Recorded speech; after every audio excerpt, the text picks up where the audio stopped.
Ever wondered what it was like to have a crown that was more of a curse than a privilege? Spoiler, it wasn't pretty. Tonight, we're diving into the reigns of the most terrible kings in medieval history. Guys who couldn't rule their kingdoms if their lives depended on it. Forget chivalry, forget honor, forget all that Hollywood nonsense. These guys were terrible at their jobs, and the results were, well, disastrous. So kick back, grab a snack, or, something that won't make you question the meaning of life. And let's explore how these royals turned their thrones into the least coveted seats in history. Welcome to the medieval world, where life expectancy was shorter than a poorly made sword, and hygiene was a suggestion, not a practice. Imagine living in a time when people used leeches to cure diseases, washed their hair with beer, and didn't bother with basic things like clean or comfort. Yeah, that was medieval Europe, where fleas were as common as royalty, and the royal bloodline came with a side of completely avoidable disaster.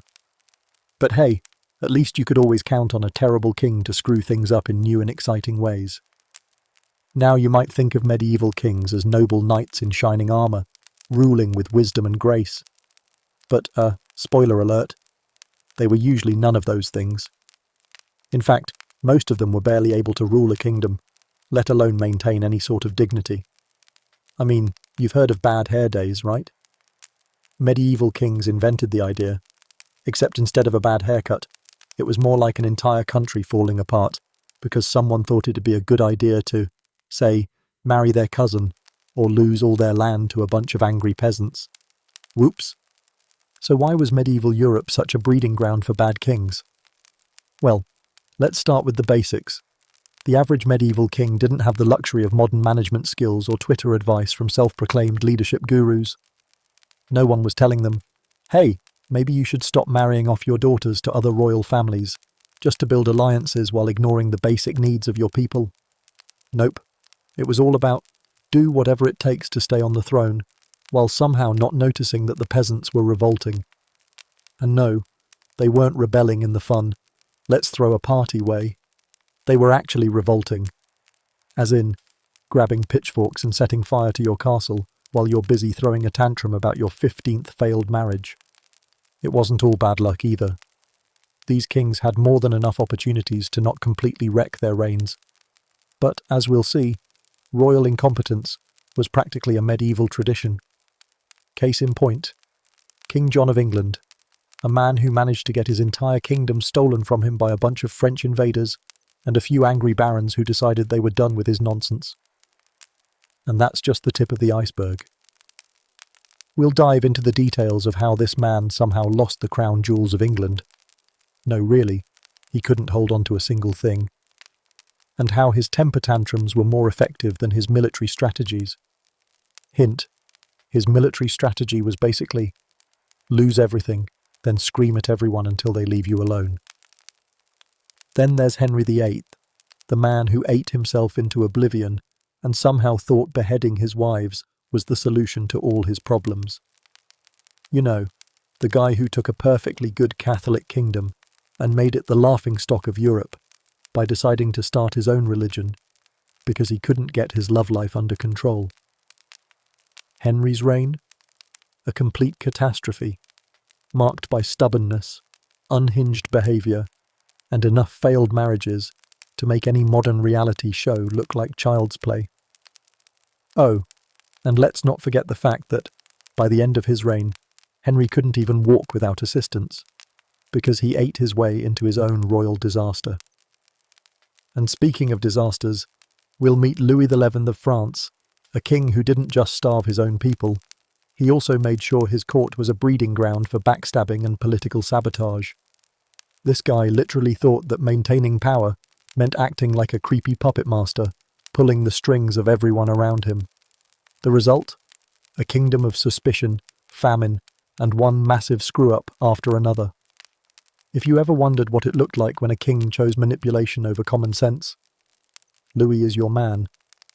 You might think that's bad, but wait until you hear about King Charles VI of France, a monarch who thought he was made of glass. Yes, you read that right. Glass. His delusions were so off the wall that even his most loyal subjects started to wonder if they were in a living madhouse.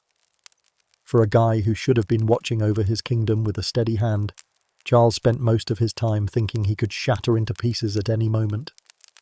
Spoiler alert, it wasn't just his health that was fragile. His reign was about as sturdy as a house of cards. So why did these kings end up in such monumental messes? Well, it's not like they had great advisors, or even half-decent life coaches telling them, "Hey, maybe don't invade France with no army." Or, "You might want to think twice before you lock yourself in your room and refuse to bathe for months at a time." In fact, the worst part of it all is that most of these kings didn't have a clue how to manage a country or keep their heads on straight, because they didn't have a clue how to manage themselves. Throw in the whole no hygiene thing, the constant threat of plague, and a medieval political system that could only be described as a dumpster fire with extra pitchforks, and it's clear why these guys couldn't even handle their own mess, let alone the kingdoms they were supposed to rule. But don't just take my word for it. Let's dive headfirst into the dumpster fire that was medieval royalty, where kings made boneheaded decisions, and no one thought twice about wiping their hands on the nearest peasant. If you think modern politics are messy, wait until you hear about the kings who turned being terrible into an art form. We've got disastrous marriages, ill-advised invasions, and plenty of backstabbing, all wrapped up in a shiny royal crown that should have come with a warning label. Handle with extreme caution. And trust me, by the end of this, you'll feel pretty good about not living in the medieval period, or having to deal with these royals. Henry VIII. The king who truly mastered the art of overindulgence, both on the throne and at the dinner table. If there was ever a royal whose life could be summarized by the phrase, "bigger is better," it was Henry. From his waistline to his ego, everything about Henry was larger than life. This man wasn't just a king. He was a walking supersized disaster, and his reign was one long, messy ride that ended with a royal belly flop. Let's start with the basics. Henry wasn't just hungry for power, he was famished for food. And not just any food, extravagant food. His royal feasts weren't your average bread and water affair. Oh no, this guy lived for the finer things in life, like roasted swans, peacock, and entire boar legs. He was the medieval version of a foodie on Instagram, posting pictures of dishes that would make the average person's cholesterol skyrocket. But he didn't stop there. Henry's culinary appetite was matched only by his tyrannical rule. Forget about being a wise ruler. He was more concerned with collecting wives like they were Pokemon, each marriage an attempt to secure the elusive male heir he so desperately wanted. Spoiler alert, he never quite got the memo that he didn't need a new wife for every failed attempt.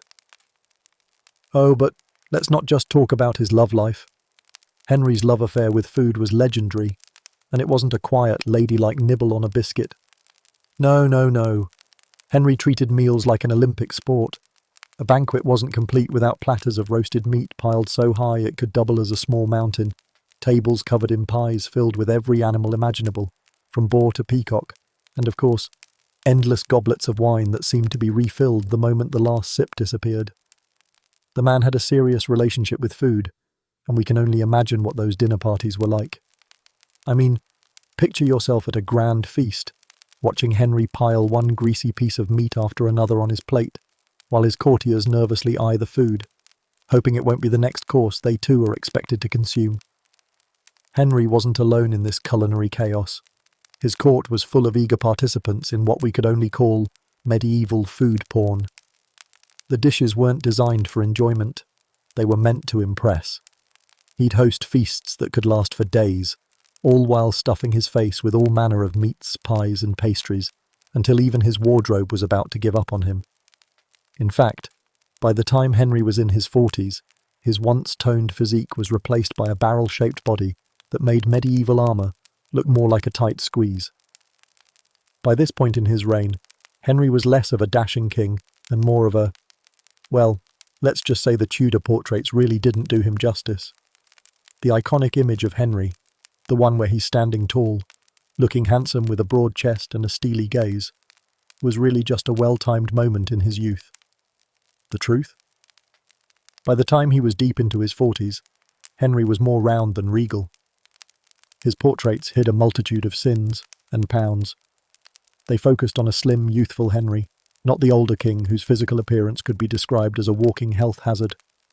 By then, Henry had developed an unflattering array of health problems: leg ulcers, chronic obesity, and an inability to even move without assistance.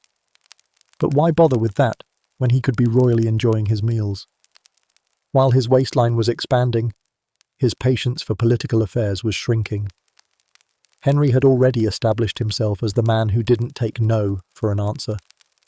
But where his demands to secure a male heir were concerned, no one was safe, not even the wives he rapidly churned through like pages in a medieval romance novel. By the time his fifth wife, Catherine Howard, came along, Henry had more marital baggage than an entire royal luggage train. But the man still insisted that each new wife would be the one to provide him with a son, all the while stuffing his face and acting like a man who could afford another 15-course meal without any consequences. Let's take a moment to talk about the women in Henry's life, because boy, did he really think marriage was the solution to everything. His first marriage was to Catherine of Aragon. That one didn't pan out, so Henry had a brilliant idea. Divorce the wife, start your own religion. Yes, you read that correctly. Henry VIII is responsible for the English Reformation, which involved the establishment of the Church of England simply because he wanted a new wife, and the Pope said no. Instead of compromising or finding a new way to make it work, Henry cut ties with the Church. Talk about an impulsive decision, but he did get his wish. He was free to marry Anne Boleyn, who was supposed to provide the male heir that he so craved. Well, that didn't work out either. Anne didn't give him a son. She gave him Elizabeth, a future queen, but Henry was not impressed. In typical Henry fashion, he had Anne executed. Cut and dry, literally. But don't think his diet and marriages were the only disasters. Henry's reign also included some seriously questionable decisions. He was constantly waging wars to expand his kingdom. Except, plot twist, the man couldn't win most of them. His grand battles were often marked by disastrous losses and a permanent debt to his kingdom. But hey, who needs money or military prowess when you have food and a whole personal army of wives, right? What about his legacy? By the time he was done destroying England with his egos, his ever-expanding belly, and a series of failed policies, Henry left behind a country in tatters. He had created a theological schism, chopped off more heads than an executioner on overtime, and still couldn't get that elusive male heir. And his legacy in the public eye? A man remembered not for wisdom or governance, but for his lavish lifestyle, his disastrous love life, and his complete inability to stop eating. By the time Henry finally died in 1547, it wasn't the sword or the people who took him down. It was his obsession with food. This man ate so much that he literally ate himself into a grave. His body, once filled with power and youth, had succumbed to the gluttony of a man who couldn't say no. The last years of his life were marked by constant pain and suffering, his once regal body unable to support him any longer. Henry's death, in essence, was the tragic conclusion to a reign that started with ambition, but ended with a belly full of regret. So, if you think that your midlife crisis might involve buying a sports car or marrying someone younger, Henry VIII would probably give you a high five. After all, he managed to eat, marry, and execute his way through life, all while leaving an indelible mark on history. His legacy: a monument to poor choices, poor eating habits, and poor leadership. So next time you sit down for dinner and think, hey, maybe I'll skip dessert, just remember, Henry VIII didn't. He drowned in it. And history? Well, it's still laughing at the disaster he left behind, one roast swan at a time. And while Henry VIII was busy eating himself into oblivion, someone was still struggling with an entirely different issue: his inability to keep his own land, let alone his temper. If you think Henry's reign was bad, Wait until you hear about John and his epic failings. Ah, King John of England. If there was ever a man who should have had a "Do Not Disturb" sign hanging over his royal crown, it was him. Not because he was busy solving complex diplomatic issues or advancing the welfare of his people, but because his reign was less about ruling and more about throwing tantrums. He was the medieval version of a child who couldn't keep his toys in order, except his toys were vast tracts of land, loyal nobles, and the entire kingdom. Spoiler, he didn't keep any of them for long. John was like that kid who's given the keys to the candy store, then proceeds to eat everything in sight and burn the place down because he didn't get the exact candy he wanted. From the moment he became king, he started messing up, with an incompetence so impressive it earned him a spot on nearly every list of worst kings in history. He didn't need an empire. He needed a timeout.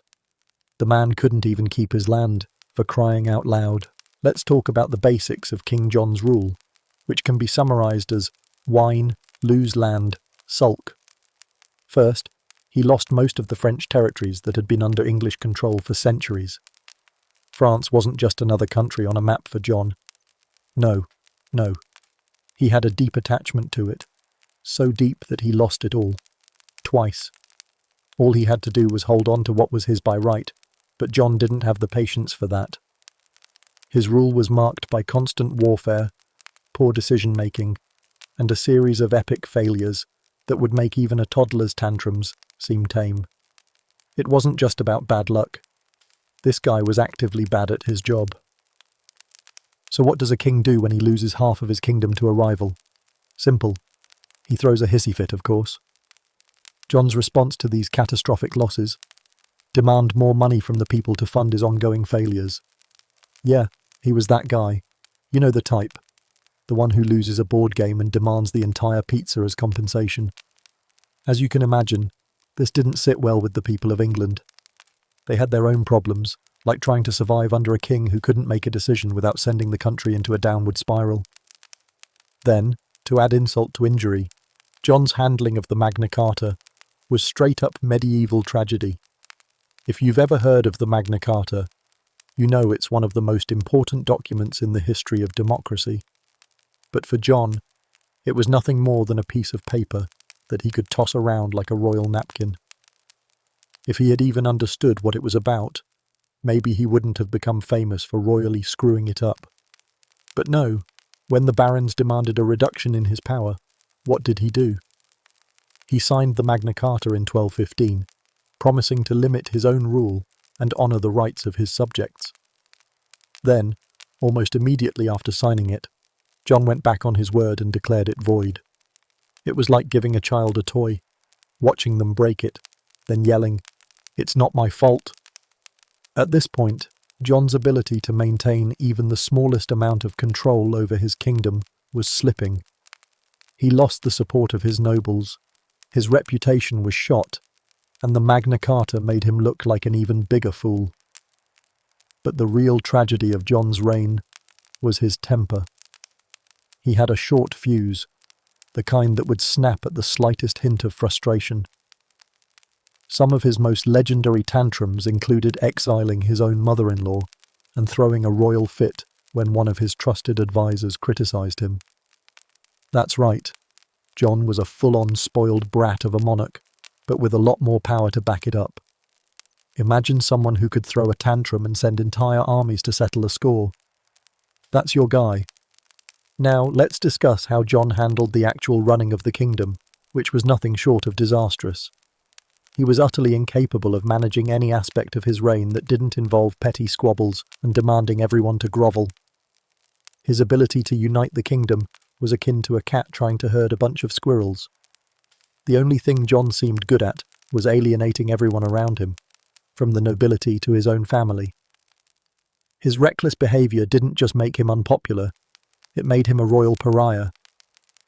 If medieval England had Yelp reviews for kings, John's would be 0 stars with comments like, "Great at ruining everything," and "He's probably the reason your land is burning." John's governance didn't just result in a lack of respect, it also led to a lack of power. The English nobles weren't stupid. and they were fed up with John's inability to keep his promises.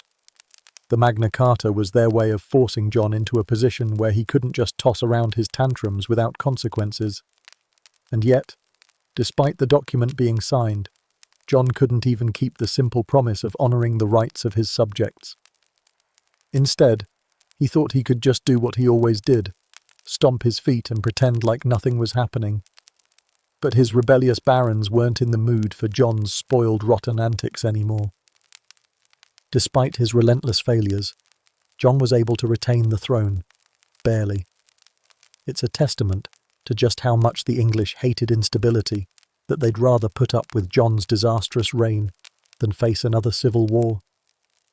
John was like that guest at a party who just keeps making things awkward and uncomfortable. Everyone's staring at each other, wondering if they should tell him to leave. But no one wants to make things worse, so they endure. But let's not forget that John's reign didn't end in peace. After years of bad decisions, lost territories and broken promises, King John died in 1216, a death that wasn't as much of a resting place as it was the end of a king who never really ruled at all. His son, Henry III, inherited a kingdom in chaos, but at least he was slightly less petulant. John's death wasn't a tragic loss of a ruler. It was more like the moment when the annoying child finally had to go home after making everyone miserable. John's legacy?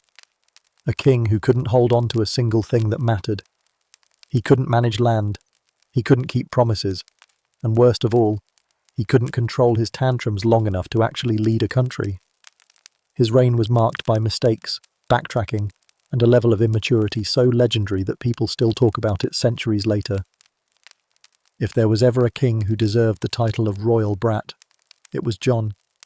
A man who failed at everything, blamed everyone else, and left behind a kingdom more broken than when he found it. It's safe to say that King John didn't just fail. He made sure the world would remember his name for all the wrong reasons.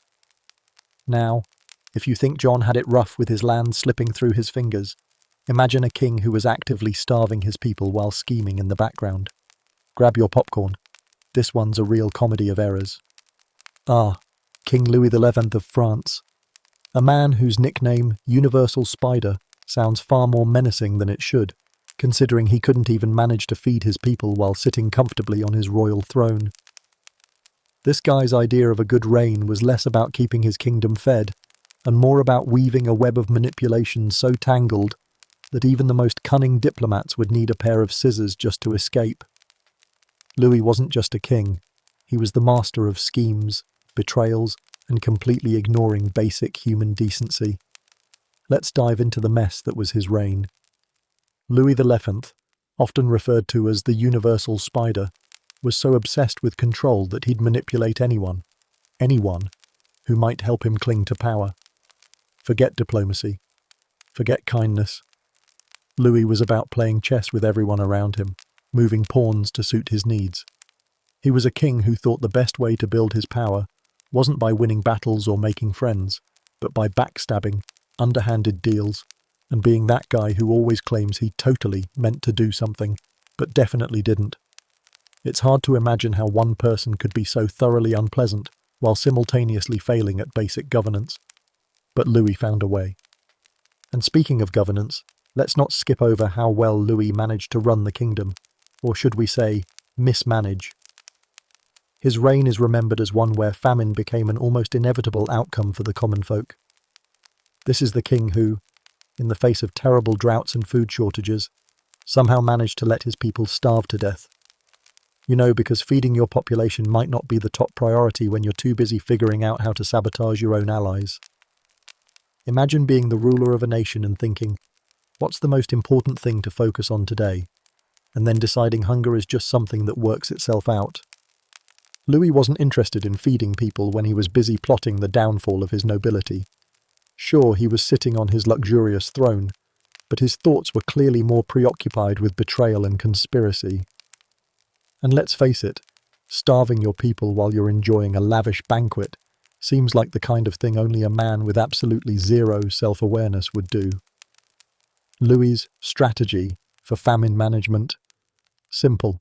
Ignore it, distract people with political manipulation, and let them figure it out. Who needs food when you've got power, right? Was probably his mindset.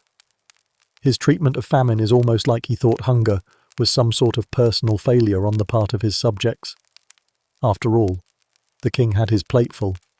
He didn't need to focus on feeding peasants when he had more important matters, like a secret plot to ruin some powerful noble's life. If Louis XI had been a supervillain, which he totally would have been if given a cape and a moustache to twirl, he would have used food as bait in his web of manipulation. How bad do you need to be to actually starve your people while sitting on a throne? Louis somehow pulled off that level of incompetence. And yet, despite his glaring failure in the food department, Louis was anything but boring. In fact, he earned the nickname Universal Spider, not because he enjoyed knitting or collecting creepy crawlies, but because he mastered the art of political manipulation with the same level of finesse as a spider spinning its web. If there was a rival he couldn't outwit with diplomacy, he'd spin a trap, wait for the right moment, and then, bam, have them entangled in a scandal or forced alliance. His reign was a web of political traps, where betrayal was common and loyalty was as rare as a good night's sleep in medieval France. If you weren't playing his game, you were a target, and soon enough, you'd end up as a meal for his schemes. And his diplomacy? Well, let's just say it was the medieval equivalent of showing up to a business meeting with no pants on, completely unprepared, wildly inappropriate, and leaving everyone in the room wondering what just happened. Louis's idea of negotiating was sending out one message saying, "Let's be allies," then sending another 2 hours later saying, "I've changed my mind, I'm going to ruin your life instead." This guy couldn't make a deal without pulling a sleight of hand or two, which is why it's no surprise his reputation was more spider than statesman. If he'd been around today, he'd have definitely had a Twitter account with an endless stream of backstabbing posts and shady deals. But let's not forget how Louis's obsession with control completely backfired. His reign might have been about mastering manipulation, but it was also a masterclass in making the wrong decisions. Sure, he spun webs of alliances, but he also made a tangled mess of everything else. His rule was defined by failure on the economic front and total incompetence when it came to managing the kingdom. His inability to keep his people fed led to rebellions, internal strife, and just general misery. You'd think a king would recognize the danger in having an entire kingdom on the brink of starvation. Yet, Louis? He spent his time plotting, scheming, and failing at basic governance. Now, if we're talking about his legacy, it's fair to say Louis XI didn't leave behind anything close to the grandeur of his reign. His final years were full of betrayal, both from his enemies and within his own court. While the king plotted and spun his webs of manipulation, his health took a turn for the worse, and by the time he died in 1483, he had managed to make everyone around him hate him. Louis didn't die a noble king surrounded by mourners, but rather a paranoid ruler isolated from those he'd once relied on. It's almost like karma had its own way of pulling the strings on him, even in death. And let's be real, after the king's reign, France was in worse shape than a castle built on a swamp. So what was Louis XI's grand legacy? A web of betrayal, a kingdom starved under his rule, and a nickname that really did him justice, the Universal Spider. It's no surprise he didn't end up with a statue in his honour. If anything, his name has become synonymous with royal failure, which, considering his diet, wasn't exactly a stretch. Louis XI is the kind of ruler who makes you question how bad a king really has to be to manage the feat of starving his people while sitting comfortably on a golden throne. How do you even achieve that level of failure? Well, Louis XI showed us how. He did it by ignoring human needs, playing his own twisted Game of Thrones, and making one terrible decision after another. All the while, his kingdom bled out, metaphorically, and probably a little literally too. A king who, despite his skills at manipulation, couldn't manage the one thing that should have been his first priority, the welfare of his own people. But if you thought Louis XI's scheming was bad, let's turn the page to someone who took being a monarch to a whole new level of bizarre. Meet King Charles VI, a ruler whose reign was marked by delusions of grandeur. Literally. Glass man? Yeah, you read that right. Let's get weird. King Charles VI of France, also known as the Mad, was one of those historical figures who seemed to take the concept of a bad reign to new and absurdly high levels. Let's set the scene. You're a king. You have all the power in the world, a kingdom to manage, and legions of advisors. What do? If you're Charles VI, you pretend you're made of glass and refuse to be touched by anyone for fear of shattering into a million pieces. Oh yes, Charles wasn't just a king. He was France's favourite glass figurine. Now this wasn't just a random oops moment in a medieval king's life. Oh no, Charles had serious mental health struggles that would make today's worst soap opera villains blush. Imagine running a kingdom while thinking that if anyone so much as breathed near you, you'd fracture into a million shards. That was Charles's reality. His delusions were so strange that they nearly made his reign a slapstick comedy of errors. Sure, it sounds like something from a dark comedy sketch, but this was real history. A king who believed he was made of glass, and guess what? It didn't end well for anyone. But let's not get ahead of ourselves. Charles VI's mental instability wasn't just limited to the glass man phase. Oh no. That was just the tip of the iceberg. As he went on, his episodes got more bizarre. At times, Charles believed that he had been replaced by a double, and even thought that his court was filled with impostors. Imagine being one of his royal advisors, trying to keep the kingdom running, while the king is insisting that everyone around him is an impostor, and the only thing he's sure of is that his body is fragile enough to break like a teacup. You'd think the man would have been put on a short leash, but no. His advisors were stuck scrambling to pretend everything was fine while the kingdom was slowly disintegrating. Charles's condition didn't help the kingdom, to put it lightly. As his mental state deteriorated, so did France. This was a time of constant war, particularly the 100 Years' War against England. And when your king is so out of touch with reality that he believes he's fragile like porcelain, managing a war effort becomes a bit of a challenge. Imagine trying to wage battle while your leader insists on locking himself in his room because he's scared his own reflection will shatter him. That's not exactly the winning battle strategy, is it? Now, let's talk about the big repercussions of Charles's breakdown. This wasn't just about his quirky delusions. It led to real consequences. While Charles was off worrying about whether or not he'd fall apart at any given moment, the real business of the kingdom was slipping through his fingers. And I'm not just talking about his inability to handle battle strategy or political diplomacy. I'm talking about actual governance. Someone had to take charge, and, spoiler alert, that wasn't Charles. So who stepped up? Well, whoever was closest. That's right, the French crown became a hot potato, passed around from one noble faction to the next, all while the king sat back and questioned his own existence. It's like a royal version of musical chairs, but with way more violence and political intrigue. At one point, Charles even lost the ability to rule altogether. He had no choice but to temporarily hand over control to his uncles and the royal court. Imagine the scene. You've been crowned king of a massive, powerful kingdom, and yet you can't even function enough to rule it, because you're more concerned with how easily you might be broken.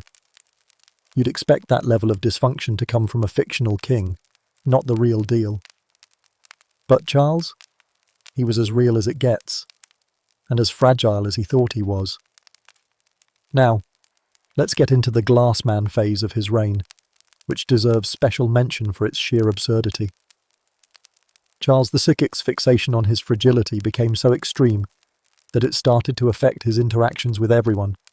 He refused to be touched, had to be handled like a delicate porcelain doll, and insisted on wearing special clothing to protect his fragile body. Picture it. A king who refused to sit on a throne because he feared breaking into pieces. A king refusing to sit on a throne. You would think someone would have told him, "Buddy, you're made of flesh, not glass. Let's sit on the throne and get this kingdom together." But no, Charles wasn't having it. His paranoia had reached stratospheric levels. He thought that his own subjects were plotting against him, and anyone who tried to get too close was seen as a threat. This isn't the behavior of a confident, powerful king. It's the behavior of a man who's so unmoored from reality that he could barely tell where the castle walls ended and the dangerous abyss of his mind began. And speaking of dangerous, Charles's delusions weren't just a personal matter. They affected the entire kingdom. His inability to function as a competent monarch led to serious political instability. As France was caught in the chaos of war, with England breathing down their necks, Charles was more concerned about sitting carefully and wondering if he would survive the next royal court meeting. His mental instability meant he couldn't lead France in the war, leaving his kingdom vulnerable to the English invaders, who were all too happy to take advantage of his personal breakdown. Meanwhile, the French nobility, who were already deeply divided, fought over who could pull the strings while their king melted down in a royal bedroom somewhere. But here's the kicker. Charles's glassman phase didn't last forever. The kingdom needed him, desperately. The war didn't stop for a mental health crisis, and neither did the threat from rival factions. Eventually, Charles's family members, seeing that their king wasn't about to be a functional monarch anytime soon, took matters into their own hands.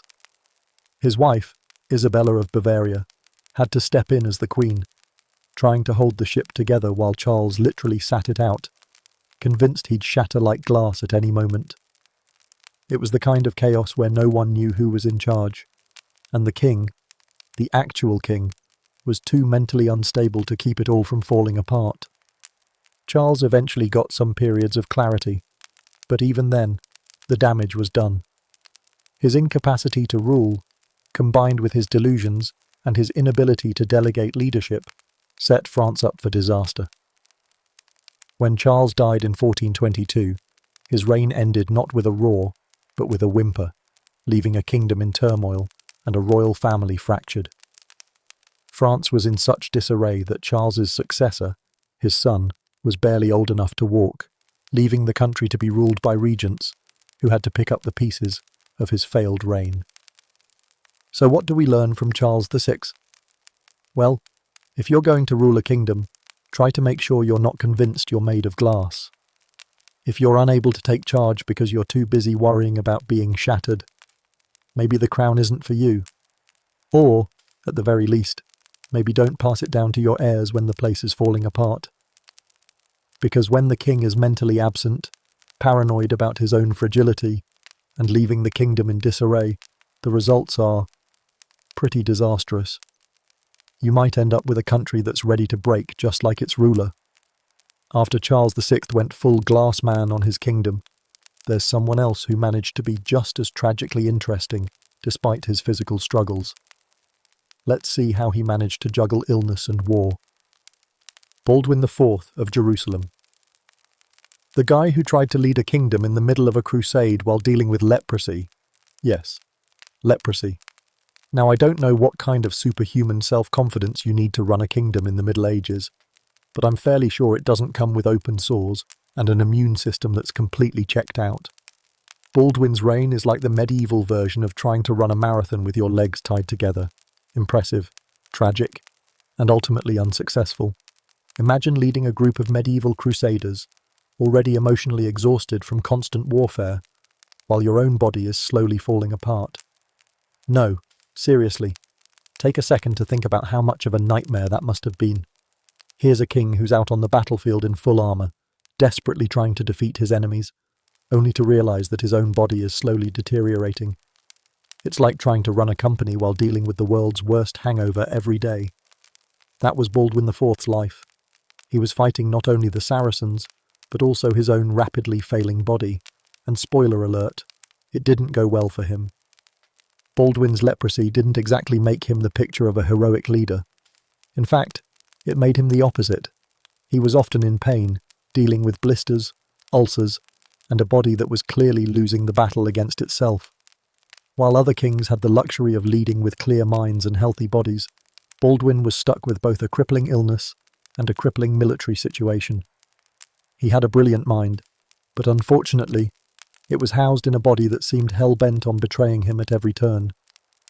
So, what's a crusading king to do when his enemies are at his gates, and his body feels like it's about to turn into dust? Keep on fighting, of course.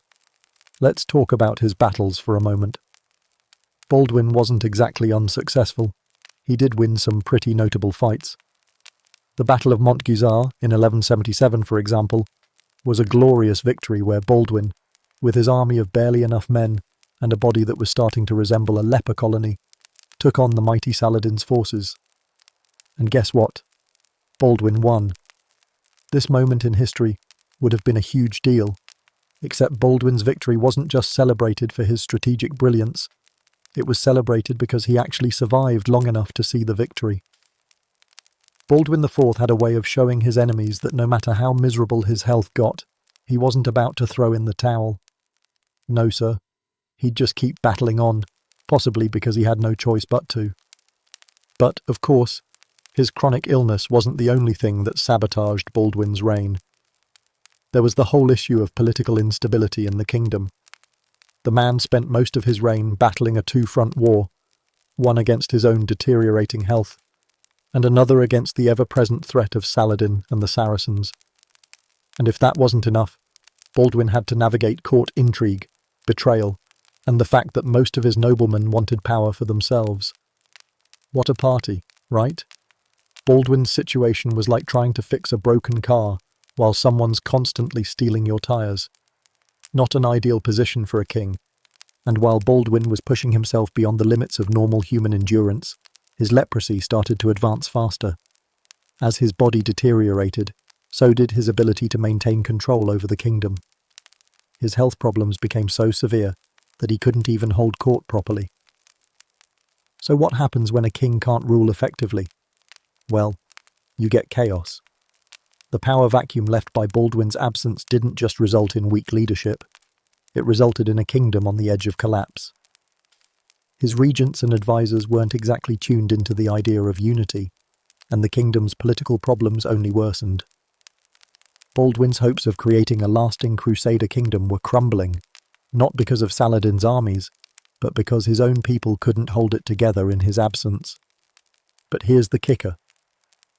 Despite Baldwin's incredible willpower and success in battle, his ultimate downfall came from his inability to secure a solid successor. As his body failed him, Baldwin's options for an heir were limited. His health deteriorated so much that he couldn't even produce a son who would be fit to lead. This isn't just a tragic royal tale. It's the ultimate example of how fate and genetics can sabotage even the most determined individuals. Baldwin's reign was marked by brilliance, but it was also overshadowed by his body's refusal to cooperate, leaving him with the ultimate cruel irony. A king who fought for the Crusades but couldn't pass on a strong, healthy legacy.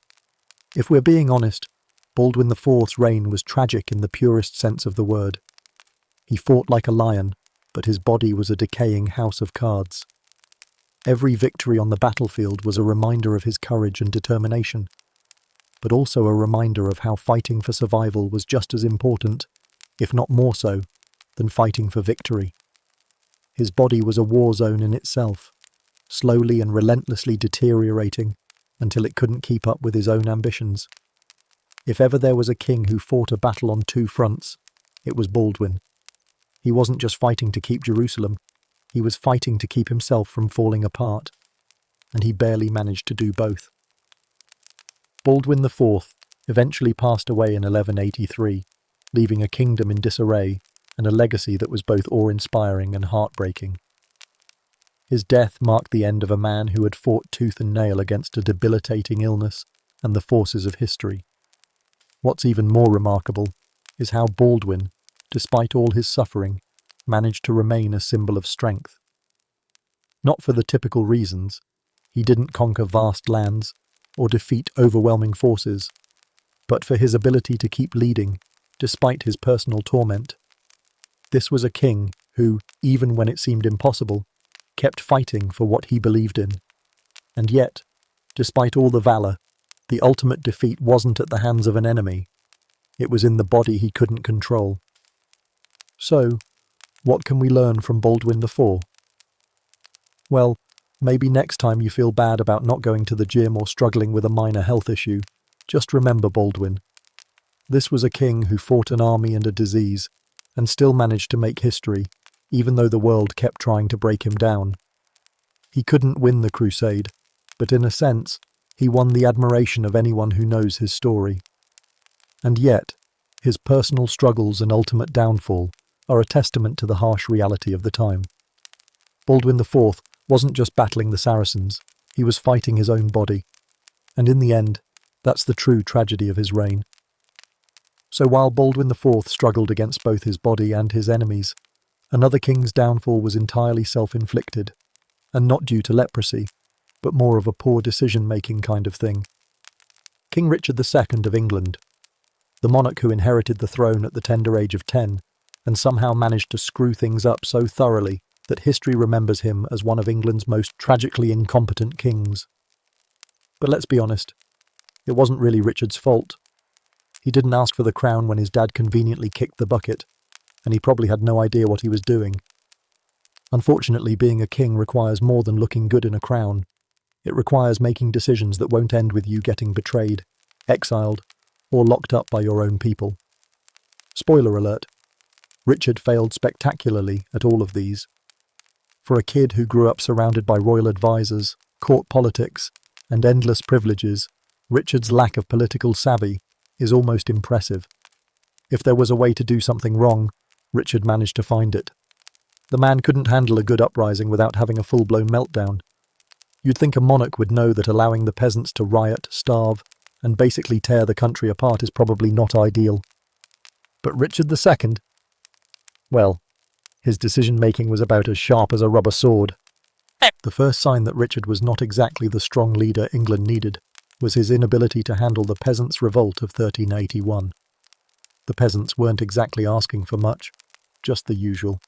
Lower taxes, an end to serfdom, and maybe a decent meal. But Richard's brilliant strategy? To meet the leaders of the revolt face to face, make a few promises he had no intention of keeping, and then immediately go back on every single one as soon as the peasants had calmed down. If you've ever tried to placate an angry mob with promises you can't deliver, then you already know how this story ends. But just in case you're wondering, Richard managed to anger both sides in record time. So what happens when you royally mess up the handling of one of the most dangerous uprisings in English history? Simple. You end up isolated, resented, and in some cases, completely ignored. Richard's entire reign can be summed up as, let's keep him around for the crown's sake, but everyone knows he's not running the show. His relationship with his court was essentially the medieval version of, you don't get invited to the party, but somehow end up in charge of the snacks anyway. His advisors and nobles, who were much better at playing the power game, had their own agendas, and it didn't take long before they realised they could outplay Richard at every turn. Now, let's talk about Richard's bizarre decision-making, which, honestly, could have been a masterclass in how to lose control of everything. One of his more infamous decisions was to murder his own credibility by getting rid of anyone who didn't completely agree with him. He surrounded himself with yes men, kept his distance from anyone who wasn't completely on board, and made a few questionable choices that made his court a little too comfortable with betrayal. Richard was the guy who'd fire someone for looking at him wrong, only to invite the next person in for a secret meeting where he'd doubt his own decisions.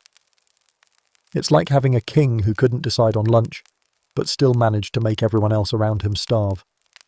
What really sealed Richard's fate was his failure to recognise the growing dissatisfaction within his court and the kingdom.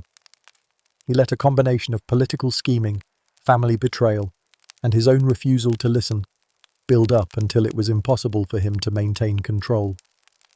It was like watching a kid playing Monopoly who couldn't handle losing a few properties, so instead of cutting his losses, he just flipped the board over and made everyone else do the work. Richard's inability to keep his enemies close and his allies even closer made his downfall almost inevitable. And speaking of his downfall, let's talk about the glorious moment when Richard II finally lost everything. The moment you get betrayed by your own cousin and forced into exile because, well, you're not exactly the king anyone wants to follow. Richard had made so many enemies by the time he was deposed that his exit from power was like a bad breakup. Awkward, dramatic, and with way too much baggage involved. He was stripped of everything: power, wealth, respect, and even his dignity. The noblemen who had been plotting his fall were all too happy to see him exiled to Ireland, leaving him with only his name and his terrible decisions to keep him company. Now, let's address the poisoning part, because no, that's not just a catchy chapter title. Richard wasn't just exiled in disgrace. He was imprisoned in a castle, where he reportedly died in 1399 under suspicious circumstances. Rumours swirled that Richard had been poisoned by either his enemies or those who saw an opportunity to eliminate the weakest monarch England had ever seen. Some say it was an intentional assassination, while others think he just ate something really awful in his final days. Either way, Richard's tragic end was a fitting epilogue to a life full of poor decisions and even poorer court relationships. If you're looking for a king who couldn't manage an uprising without bungling it, make terrible decisions, and ultimately get betrayed by his own people, look no further than Richard II. So what's the lesson here? Well, it's pretty clear. If you're going to be king, at least pretend like you know how to do anything. Richard II wasn't just an ineffective ruler. He was a walking example of how not to make decisions, how to lose your court's respect, and how to let your kingdom unravel while you're busy with grandiose delusions. Richard was the ultimate what not to do case study in medieval leadership. Sure, he was a king, but when it came to handling power, his reign was about as stable as a house of cards in a windstorm. To wrap up Richard's saga, it's a story of poor decisions, failed uprisings, and a king who, at the end of the day, let everyone else get the better of him. Whether it was the peasants, the nobles, or his own royal family, Richard just couldn't keep things together. And in the end, his tragic downfall was a cautionary tale, one that screams, "Don't let your ego blind you to reality," and, "For the love of everything holy, don't alienate all your allies at once." Richard II's reign was an absolute train wreck of mismanagement, but he wasn't the only king to ruin everything despite good intentions. Meet Sigismund of Hungary, a king who tried to reform the Holy Roman Empire and failed so spectacularly that it left his reputation in tatters. King Sigismund of Hungary had all the right ideas. He wanted to reform the Holy Roman Empire, to fix its many faults, and to be remembered as a king who brought change to the medieval world. But, and this is a big but, he ended up being the poster child for how good intentions mean nothing when the execution is as bad as the executioner's work. In theory, Sigismund was a visionary. In practice, he was an absolute disaster who couldn't manage to organise a picnic, let alone reform an empire. How can a man be so universal in his incompetence? Ask Sigismund. Let's start with his great vision of reforming the Holy Roman Empire. Sigismund thought he could balance the messy politics, noble ambitions, and bickering monarchs that made up the Holy Roman Empire by just tweaking a few things here and there. It's as if he looked at a pile of unstable stone blocks and thought, "I'll just nudge this one little pebble, and the whole structure will be fine." So, what did he do? He called for a Reform Congress, the Council of Constance in 1414, where he thought the great minds of the empire would gather to bring order to chaos. Spoiler alert, instead of reforming the empire, he turned it into a clash of egos, backstabbing, and political manoeuvring that made his kingdom look like a bad soap opera. It didn't help that Sigismund had about as much diplomatic skill as a bull in a china shop. His methods for managing international relations could be described as, just do it and hope it works out. Which naturally didn't work. He would flip-flop on alliances faster than most people can say medieval politics, leading to confusion, distrust, and a lack of any real respect for his leadership. The Holy Roman Empire, under his guidance, turned into a group project where everyone hated the guy who kept changing the rules, except no one could vote him off the island. His idea of diplomacy? Throwing a huge banquet where you ask everyone to sign an agreement, only for half the guests to immediately ignore it. Sigismund's reign was like trying to run a country with a bad Wi-Fi connection. He just couldn't get it together. Now, let's move on to his failures at managing his own political alliances. As King of Hungary, Sigismund couldn't even keep the Hungarian nobles happy, let alone manage the political dynamics of the Holy Roman Empire. His inability to make decisive decisions and stick with them led to endless rebellion within his own borders. It was almost like he was trying to be all things to all people, a classic royal mistake where you end up pleasing no one and angering everyone. But hey, at least he tried.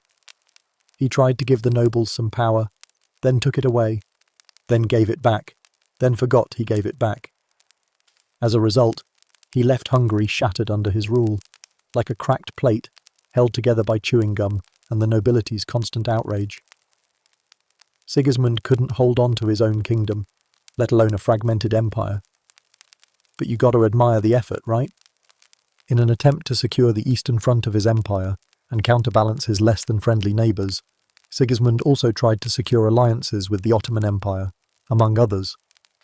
The only thing he secured, however, was a reputation for inconsistency. 1 minute, he was making deals with the Ottomans.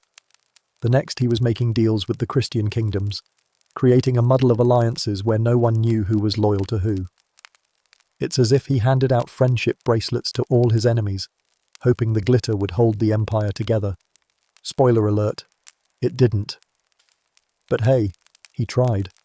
Maybe he just didn't get the memo on how international diplomacy works. Sigismund's reign wasn't only a failure of diplomacy, it was also a failure of vision. Despite all his talk of reform, Sigismund lacked the ability to stick to a plan. It was like watching a man constantly changing lanes without ever looking at the road ahead. His cunning plans crumbled the moment he was faced with resistance or opposition, because, well, no one ever took him seriously. A king who couldn't even hold the political ship steady without sinking it, completely had no business trying to steer a whole empire into calmer waters, but try he did. Then there was his complete inability to handle revolts from his subjects. Sure, he wasn't the only monarch facing unrest, but his style of dealing with uprisings could be best described as completely nonchalant. When peasants and nobles alike began to rise up, Sigismund's response was to hold banquets and make empty speeches, perfectly oblivious to the fact that, instead of listening to the cries of his people, he acted like they were the ones in the wrong. If only ignoring your problems could make them go away. The rebellion grew louder and fiercer, but Sigismund's solutions were as ineffective as trying to solve a leaking boat with a wet sponge. And let's not forget how Sigismund's poor management of the Holy Roman Empire led to his own disgrace and deep mistrust by those who were supposed to be loyal to him. Despite being crowned emperor, his rule was marked by a lack of respect from all corners. The fact that Sigismund even managed to get crowned in the first place was a miracle, but keeping the crown, that was beyond him. And while he fumbled around with diplomacy and reform plans that were as effective as throwing a wet towel at a raging fire, Sigismund's enemies were steadily gaining ground. His own people, the ones he should have been ruling, didn't see him as their leader. They saw him as a bumbling figurehead who couldn't hold his throne without relying on those around him. His own court didn't exactly respect him either. Let's just say Sigismund's leadership was more puppet show than sovereignty. Of course, even when the pressure was on, Sigismund had the tendency to panic. When it became clear that his efforts had failed, Sigismund began to cling desperately to whatever semblance of control he had left, giving impulsive orders and making wild decisions.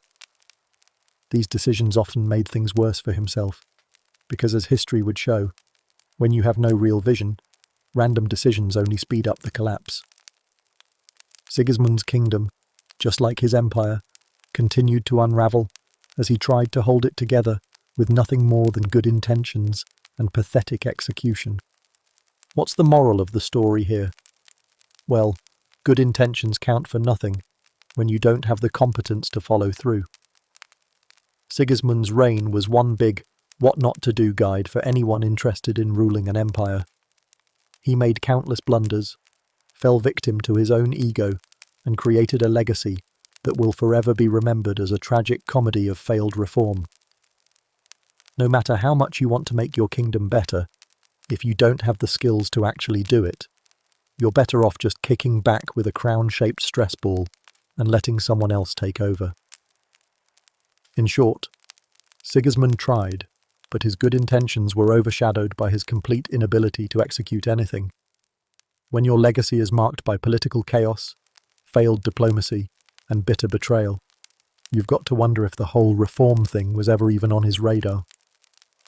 After Sigismund royally messed up his empire, let's take a moment to talk about a king whose reign was less about intentions and more about bad luck and bad decisions. King Aethelred the Unready. If you're not familiar with this medieval king, it's probably because his reign was about as memorable as a soggy biscuit. Aethelred, who ruled over Anglo-Saxon England from 978 to 1013, and again from 1014 to 1016, is one of those kings who really, and I mean really, just couldn't get it together. You know the type, the guy who's always about to do something, but never quite gets around to it. Aethelred is that guy, and unfortunately for England, he was that guy with the crown.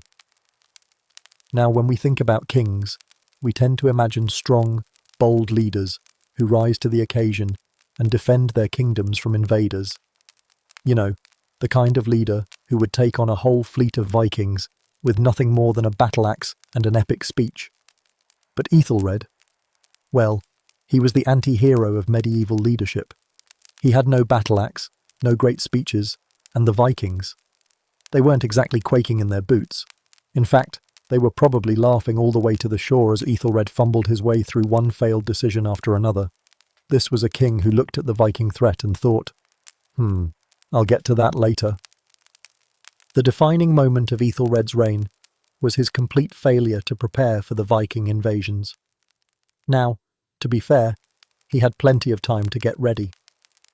The Vikings had been raiding England for decades by the time Aethelred took the throne, so it's not like he was caught off guard by a surprise raid.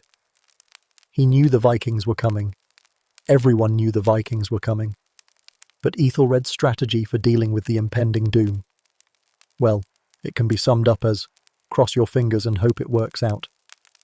He didn't strengthen his defences, he didn't rally his people, and he certainly didn't build a fleet to rival the Vikings. No, instead, he decided that paying off the Vikings, known as the Danegeld, was the best strategy. Think of it like trying to pay off a bully with your lunch money, only to realise he comes back for seconds, and thirds, and, eventually takes everything you have. Now I know what you're thinking, but maybe Aethelred was just playing the long game. Maybe he was biding his time for the perfect moment to strike back.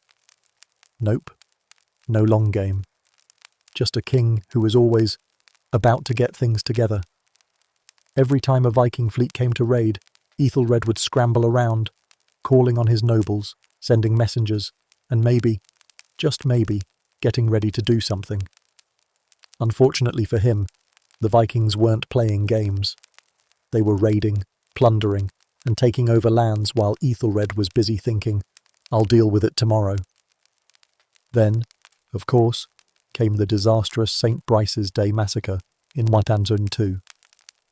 This was Aethelred's big move, an attempt to deal with the Viking threat by killing all the Danes living in England. Great plan, right? Except that it backfired spectacularly. Instead of quelling the Viking raids, the massacre just pissed off the Vikings, particularly Sweyn Forkbeard, the King of Denmark. The revenge from the Vikings was swift, brutal, and devastating. Aethelred's solution only made things worse, resulting in more raids and more destruction. Aethelred was the kind of king who, when faced with a problem, would throw gasoline on it and then wonder why the fire got worse. And let's not forget Aethelred's legendary lack of decisiveness. This guy was the king who always had potential, but never lived up to it. There were plenty of moments when he could have made bold choices. could have shown the leadership the kingdom so desperately needed. But instead, he just kept waiting for the right moment, which, as it turns out, never came. When you're the king, and your kingdom is under constant attack from ruthless invaders, the right moment is now. But Ethelred was always about to get things together. It's like he was perpetually on the edge of having a good idea, except that edge was always just out of reach.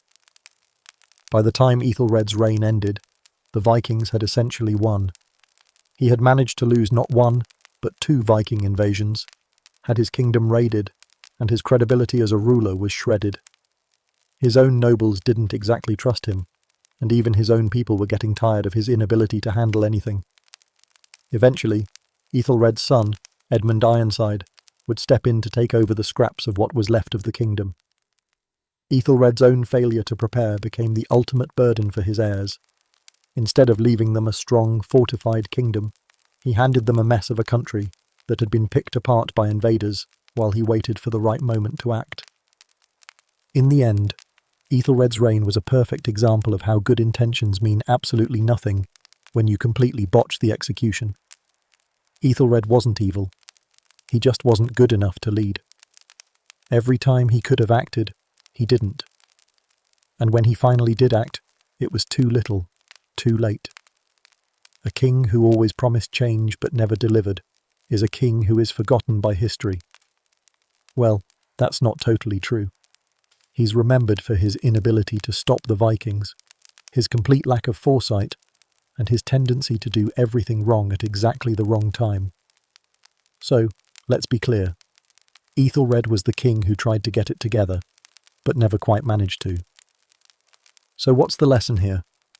If you're a king, don't wait until the last minute to fix problems that have been building for decades. Don't throw a temper tantrum and massacre people who could have been useful allies.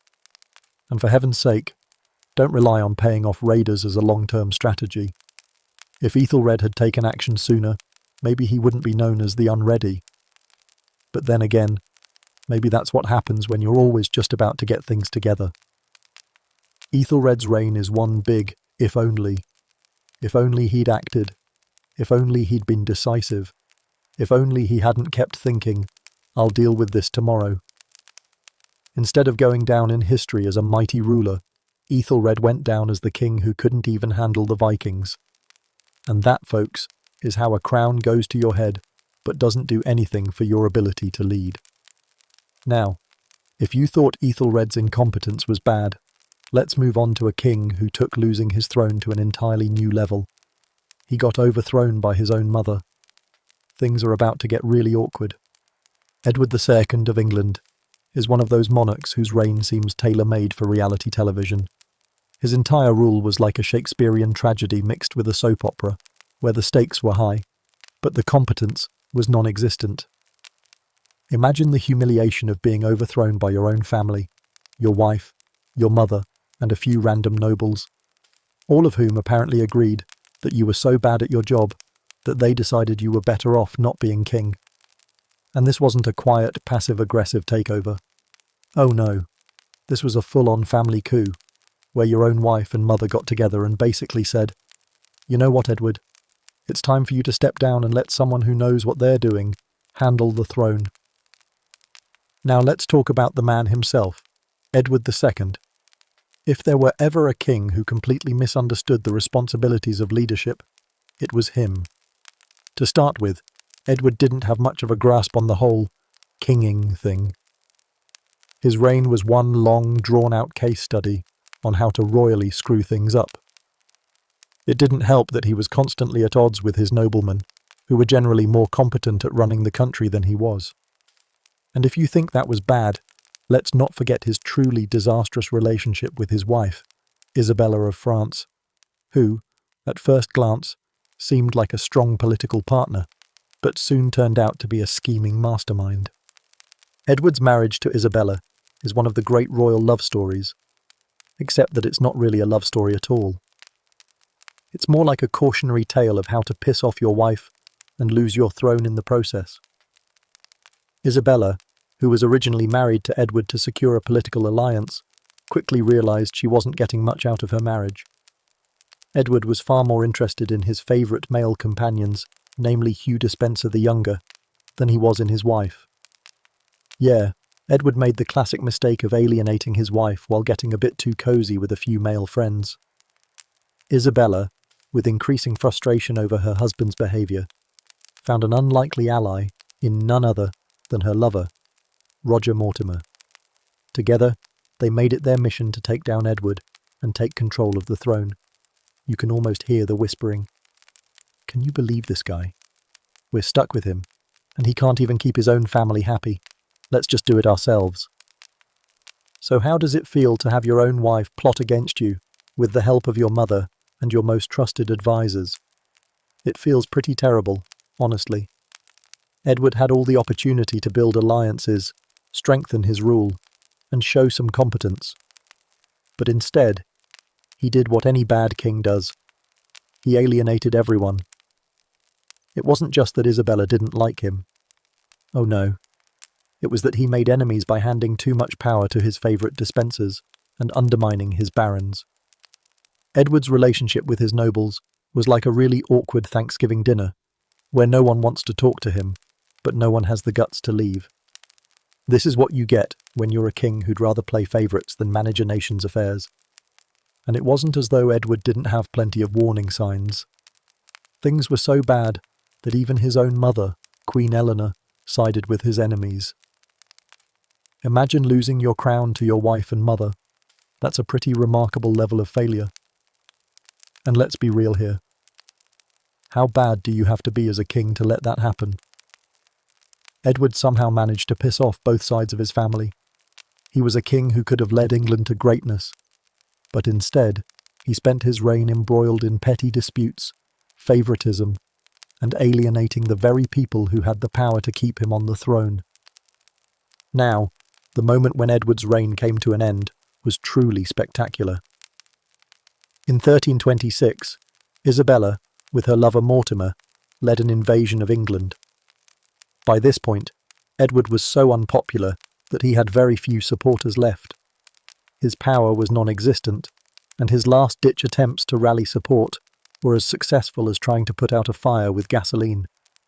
Isabella and Mortimer's forces marched into England, and it wasn't long before Edward was forced to abdicate in favour of his son, Edward III, who was all of 14 years old. You can almost hear the tension in the air. So, Edward, you've got a son now, huh? How about we let him do the ruling instead of you? Edward was dragged out of power with the kind of flimsy justification only a family coup could provide. It wasn't a glorious dethroning. It was more like a sneaky family takeover, where the family said, "You're just not cutting it, dude. We're going to do this our way." So here's the moment where you'd think, okay, now Edward can maybe just quietly disappear into history. But nope, his punishment wasn't that simple.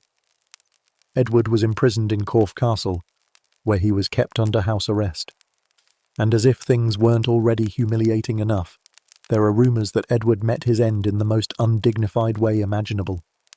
Some say he was murdered by his enemies, while others claim he died from natural causes. But let's be honest, when the official line is that the king was deposed by his wife and mother, no one's going to treat that death as a royal affair. That's what happens when your family decides you're more trouble than you're worth. What can we learn from Edward II's reign? Well, if you're going to be king, don't make enemies of your family. Don't let your reign be marked by favouritism, self-indulgence, and neglecting your political duties. But most importantly, don't get dethroned by your wife and mother. That's a level of bad that even history doesn't know what to do with. Edward II is the perfect example of how a monarch can fail spectacularly. When you let everyone around you make your decisions for you, when you ignore everyone's advice, and when you alienate those who could help you, the only thing left is for your family to show you the door, and then possibly lock it from the other side. And that, folks, is the tale of the king who got overthrown by his own family. Imagine being that guy. Edward II was overthrown by his own family. But let's take a look at another king who wasn't quite as lucky, whose downfall was more publicly spectacular than anything his family could have orchestrated. Richard III of England might be the most misunderstood king in history. For centuries, he's been painted as a grotesque villain, a murderer of children, and frankly, a pretty bad king overall. And let's be real, when your reputation gets hammered into the ground by William Shakespeare and your own actions, you know you've messed up. Sure, there's a lot of debate over how much of his story is true and how much is just theatrical embellishment for dramatic flair. But one thing's for sure. Richard's reign was a train wreck of conspiracies, questionable decisions, and of course, a very public downfall. In case you were wondering, that fall came at the infamous Battle of Bosworth Field, where Richard lost both his crown and, well, his life. Let's start with Richard's rise to power, because, honestly, it wasn't exactly a smooth climb up the royal ladder. Richard was the younger brother of King Edward IV, and while Edward was busy sitting on the throne, Richard was busy making moves. He started off as a relatively decent guy, given the circumstances. He was an effective military leader, and not as totally evil as history would later suggest. But that didn't last long. You know how it goes in the royal family. There's always someone waiting in the wings, eager to snatch up the throne when the current king is distracted or dead. When Edward IV died unexpectedly, Richard found himself in the perfect position to step in. But here's where the trouble starts. Richard was the protector for his young nephew, Edward V. But instead of acting like a responsible guardian, he wasted no time in throwing his nephew out of the way and declaring himself king. A bit suspicious, don't you think? Now let's not beat around the bush. Richard didn't just steal the throne by inheritance rights. He took a more dramatic approach, which involved removing obstacles along the way. The two boys in the Tower of London, the so-called princes in the tower, were widely believed to have been murdered under Richard's orders. We don't know for certain if Richard had the kids killed, but let's just say that if you're trying to prove you're a legitimate king, murdering potential heirs doesn't exactly win you any popularity contests. Still, he was crowned King Richard III in 1483. For a while, things were going okay. Richard ruled for 2 years and managed to alienate everyone, including his nobles, who, unlike him, weren't interested in murder as a political tool. But here's the real kicker. His own actions weren't his biggest problem. Oh no. Richard's reputation truly plummeted thanks to his best friend in history, William Shakespeare. Let's be clear, Shakespeare was not an unbiased historian. In fact, he completely turned Richard into a cartoon villain in his play Richard III, turning him into a hunchbacked, villainous murderer who gloried in his evil deeds and trampled on everyone in his path. Shakespeare turned Richard into the kind of king who wouldn't hesitate to poison his own mother if it meant a little more power. Thanks to Old Bill, Richard III's name is forever associated with ugliness, treachery, and murder. The hunchback thing? Well, that's Shakespeare's addition, not historical fact.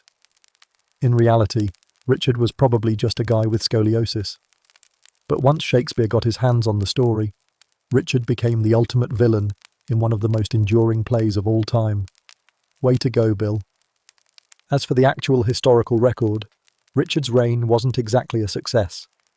Insecurity and weak political decisions plagued his rule. For instance, he alienated the nobility by making a series of poor alliances, which included putting his trust in the wrong people. It's like he kept playing a game of chess and letting his opponent capture his most valuable pieces. This is the kind of thing that would eventually turn everyone against him. To make matters worse, he didn't have a strong royal family bond to fall back on, especially after making enemies out of the House of Lancaster. You know, the family that had been fighting for control of the English throne in the Wars of the Roses. The Lancastrians were very much not fans of Richard, so you could imagine how well it went when Henry Tudor, a Lancastrian descendant, showed up on the scene. Enter Henry Tudor, the man who would end Richard's reign. Henry, who would later become Henry VII, raised an army and marched towards Richard.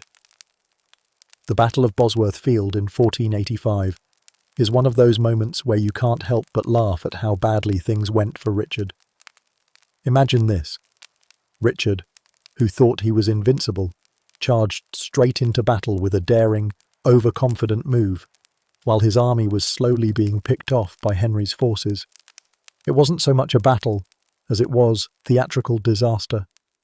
Richard met his end in a full, dramatic collapse that still goes down as one of the biggest fall from grace moments in English history. Richard didn't just lose his battle.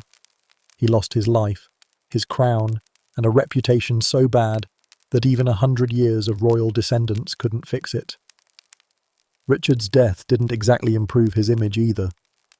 After the battle, Henry VII took the throne, and Richard's body was put on public display in a brutal, humiliating manner, a clear symbol of how far he had fallen. Richard's fame was forever tainted by that final moment of disgrace. But did he deserve it? Well, let's just say his actions throughout his reign certainly didn't help. He might have been a great warrior, but when it came to the throne, he was definitely not a king who knew how to win friends or influence people. So, was Richard III really that bad? History says yes, but it also says, hey, let's give him a little credit. Was he the evil hunchback Shakespeare made him out to be? Probably not. Was he the kind of king who knew how to win a battle? Not really.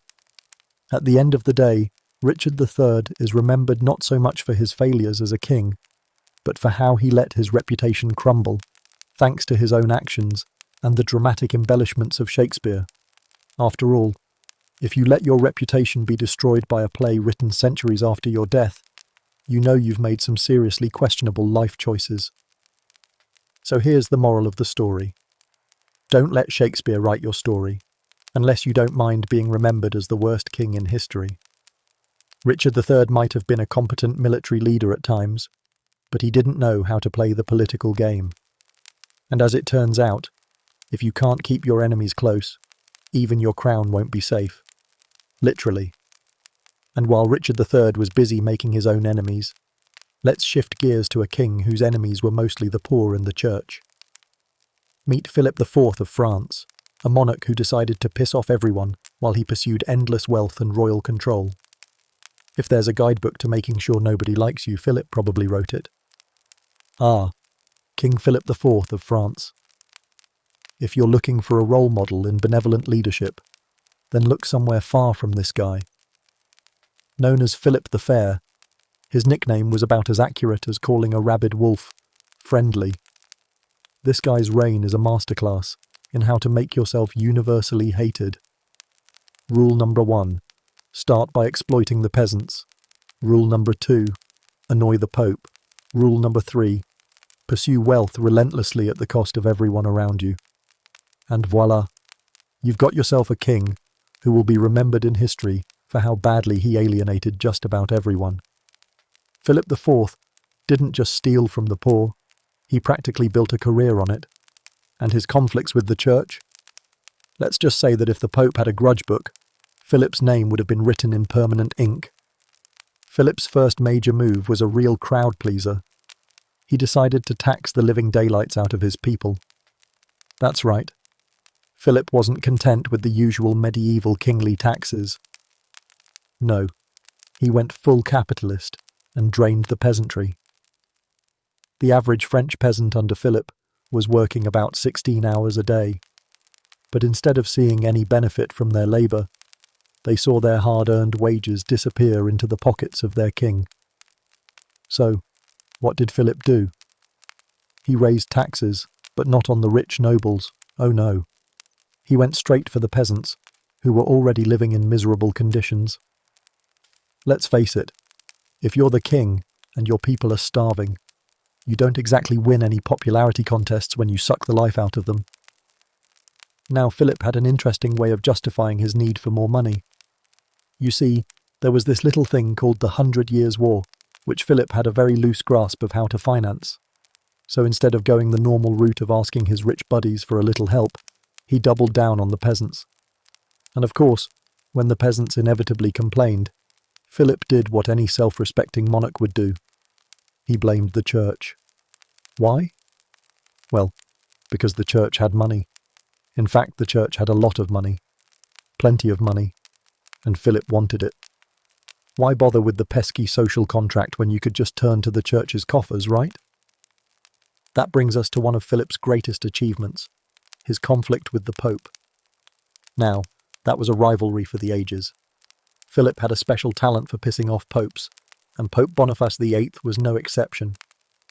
You might think, hey, how does a king tick off the most powerful religious figure in the world? Well, Philip had a genius plan. He decided that the church had too much power, and so he needed to cut it down a few pegs. His big idea? Well, he decided to tax the church, a move that didn't sit well with the Pope. The Pope, naturally, told him no.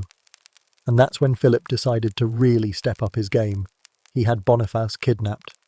Well, kind of. Boniface was seized, but he was released shortly afterward, though he was publicly humiliated by Philip's forces. That didn't quite go over well. The church may have had money, but it also had divine wrath on its side. So when Philip wasn't bullying the Pope, he was turning his sights on something else, the Knights Templar. Now, we all know that the Knights Templar were a pretty powerful group. They had money, land, and undoubtedly a few dirty secrets. Philip, whose pockets were always a little too empty for comfort, decided to take action and seize everything the Templars had. The kicker? He didn't need a good reason, so he made one up. He accused the Templars of being heretics. Oh, and of course, he threw in the usual accusations of sodomy and idol worship, just to make sure everyone thought the Templars were as bad as possible. So, what did he do next? He arrested the knights, tortured them, and eventually had them executed, just to grab all of their wealth. It was like a medieval version of a hostile takeover, except it involved a lot more torture and a lot less paperwork. Now let's pause for a moment and think. How bad do you have to be as a king to get people to turn on you? Philip had achieved legendary status as the most hated king in France. He taxed the poor to finance wars, antagonized the Pope to further his own agenda, and seized the wealth of an entire order of knights. Seriously, it's hard to imagine someone screwing up a reign this badly. How did Philip not understand that nobody likes the guy who steals from the poor and picks fights with the Pope? It's almost as if he was doing it on purpose, as if he wanted to ensure that his legacy would be marked by nothing but contempt and disdain. Mission accomplished, buddy. And we haven't even talked about Philip's own downfall. By the time he was finally done with his raids on wealth and his epic showdowns with the church, his reign had collapsed under its own greed. The nobles were furious with him. The peasants were desperate. The church had never been so eager to bring him down. The result? A king who made everyone miserable, and a legacy that was so toxic it was burned into the pages of history as a warning for any would-be rulers who thought that taxing the poor and ruining relations with the church was a winning strategy. Let's talk about how bad Philip's final days were. When he died in 1314, there were no tearful goodbyes, no praise for his royal acumen. There was simply a king who had alienated everyone, and a kingdom that was left to pick up the pieces after his shameless exploitation of the people and his own insatiable thirst for wealth. When Philip's reign ended, it was like a bad sitcom. Everyone was just relieved it was over. Even the richest people in his kingdom were looking for ways to move on.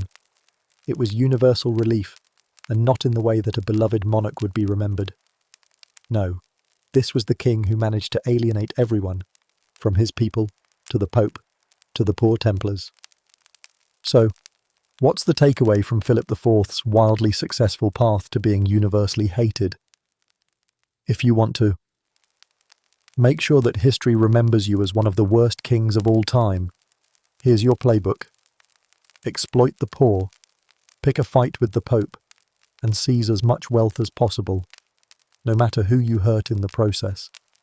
And voila. You too can be remembered as a greedy, power-hungry monarch who destroyed his own legacy. Thanks, Philip. You really nailed it. So, Philip IV took royal incompetence to a financial level, but let's look at a king whose failed reign was defined by bad luck and even worse planning. King Harold II of England. Oh, Harold. The man who managed to become king in 1066, only to get completely obliterated at the Battle of Hastings. And no, not just once. Harold was the kind of guy who had all the right potential and then made all the wrong moves, earning him the title of the unluckiest king in history. I mean, seriously, can you think of a worse luck than getting crowned king and then having two separate invasions take place within just a few months? Harold's reign was less about strategic brilliance and more about bad luck, worse timing, and a complete failure to dodge the inevitable. In the end, it was less a reign and more a very short and poorly executed episode of history. First, let's talk about how Harold even became king. Harold wasn't exactly next in line for the throne. He wasn't born with a silver spoon or anything that came close to it.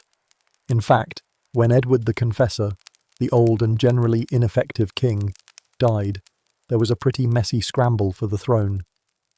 Harold, who was an ambitious noble, or some might say a noble with serious ego problems, took advantage of a slightly questionable situation. And voila, he crowned himself king. But surprise, surprise, Harold wasn't the only one eyeing that juicy, juicy crown. Enter William of Normandy, who was more than just a distant relative, but someone who believed his own claim to the throne was as solid as a brick wall. So, when Edward the Confessor died, Harold might have taken the throne for himself, but William was not about to let that slide. But that wasn't Harold's only problem. No, no. He also had to deal with another claimant, a guy named Harold Hardrada, who just so happened to be the King of Norway. To recap, Harold, now King of England, found himself facing two invasions, one from the east, courtesy of Harold Hardrada, and one from the south, thanks to William the Conqueror. And what did Harold do? He chose the wrong one to focus on first. Instead of turning his attention to William's invasion from France, he spent his time battling Hardrada, the Norwegian king. And while that battle was certainly no small feat, it was ultimately a waste of time. How do you lose when you've got a country and you're fighting an outsider? Oh right, you lose by picking the wrong battle and letting your opponent prepare to steamroll you from behind. When Harold finally triumphed over Hardrada, after a brutal, bloody conflict at the Battle of Stamford Bridge, he thought he had it in the bag. Of course, he was wrong. Now Harold's forces were tired, bruised, and battered. Yet, somehow he thought, hey, what's one more battle? The problem was, he was about to go head-to-head with William of Normandy, a guy who had already been planning for this day for years. William wasn't exactly caught off guard by Harold's victory at Stamford Bridge. Instead, William waited for his moment, preparing for the Battle of Hastings with a massive army and the full support of the Pope, who gave him divine backing, which, you know, makes a huge difference in battle, especially when you've got prayers on your side.